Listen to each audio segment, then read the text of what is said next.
After the car accident, when my daughter pointed at my ex-husband and called out Daddy, he was completely stunned. 5 years ago, after I turned down Eric, I was in a car accident, and everyone thought I had died along with my unborn child. But now, Eric crouched down in front of my daughter, Debbie, gazed into her green eyes, and softly asked, "Are you okay, sweetheart?" Debbie immediately flashed a bright smile. "Do you want to be my daddy?" she asked. Eric, along with his assistant Andrew, stood there, momentarily speechless. Just then, an older woman approached, and Eric's expression turned cold. "You really should keep an eye on your kid," Eric scolded Margot, glancing at her, surprised that someone her age could still have children. Margot was caught off guard. "What are you doing?" she gasped at Debbie. "I want to see my mom," Debbie interrupted. "She's at a party." Debbie furrowed her brow, trying to remember, and Eric thought she looked adorable. After a beat, Debbie perked up. "Mom's at the Blue Moon welcome party." "Really?" Eric smiled. "That's where we're headed. Want to come with us?" Debbie nodded eagerly. "Let's go. I'll introduce you to my mom, and she can make you my daddy." Eric laughed at her innocent words and reached out for her. The welcome party was going smoothly. I had received many compliments on my teal dress, and most of my future colleagues seemed friendly. Out of the corner of my eye, I noticed Debbie wandering around. What was she doing here? When she saw me, her face lit up. "Mom," she called, running toward me. I quickly scooped her up. "Debbie, what are you doing here?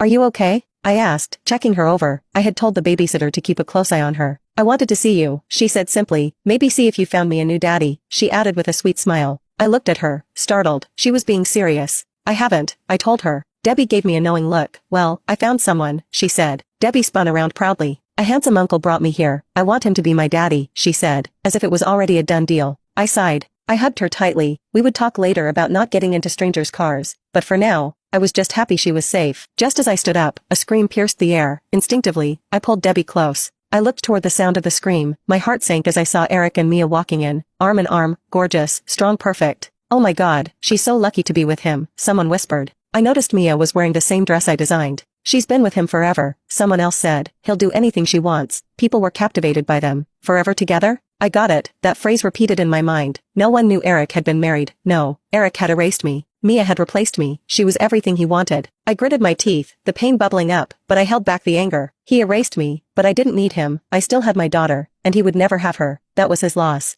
I heard Mia gushing about my dress as she walked toward me. Mia looked at me, shock, anger, and shame flickered across her face. "Your dress is fake," she sneered. She raised her arm and flicked her fingers. "Security, get this imposter out of here." "Seriously?" I laughed, loud and clear. The old me would have quietly slipped away, but now I wasn't going to let Mia get away with it. The crowd started gathering, the tension growing. Luckily, Eric hadn't noticed me yet. I didn't want any part of him, especially after everything he had done. I couldn't let him see me, nor could I let anyone think I was a fraud. I had spent 6 months making that dress. It was one of the few things in my life I was truly proud of. I looked at Mia with cold indifference. "You can't just steal my design and expect people to believe your lies just because you know the CEO," I said. Mia started to stammer, but I kept going. "This dress is the original. We can compare it to the designs in the new designer competition, or you can look at the lace you randomly added, the irregular hem, and the heart-shaped neckline, while mine is a deep V-neck." Mia's face turned bright red. What happened next made me want to laugh. The stitching isn't even sewn properly. I hated myself for thinking it, but imagining Mia tripping and ripping the dress gave me a twisted sense of satisfaction. A few people snickered nearby. Mia opened her mouth as if to protest but knew she couldn't. "This dress is a counterfeit," I said simply, crushing her completely. Compared to everything she had taken from me, this small victory mattered.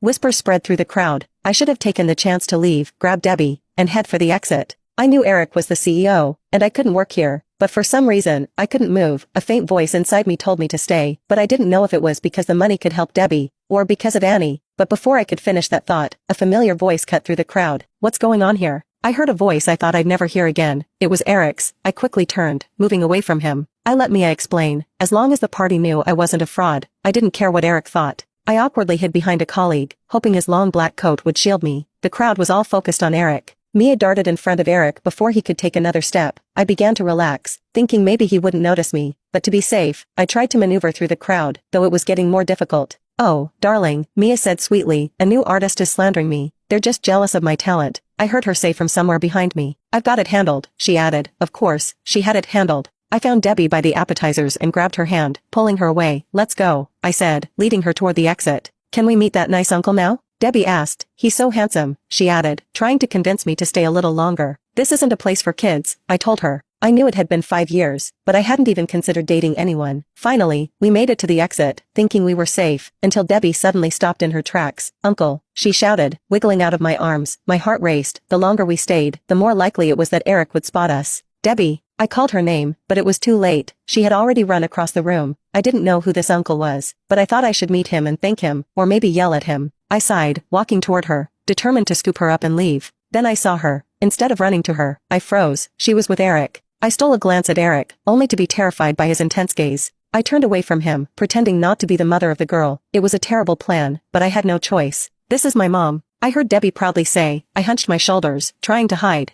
Turn around, a cold voice commanded. I took a deep breath. I could do this. Slowly, I turned and locked eyes with Eric. This is the person I want to be my daddy, Debbie said. I nearly choked.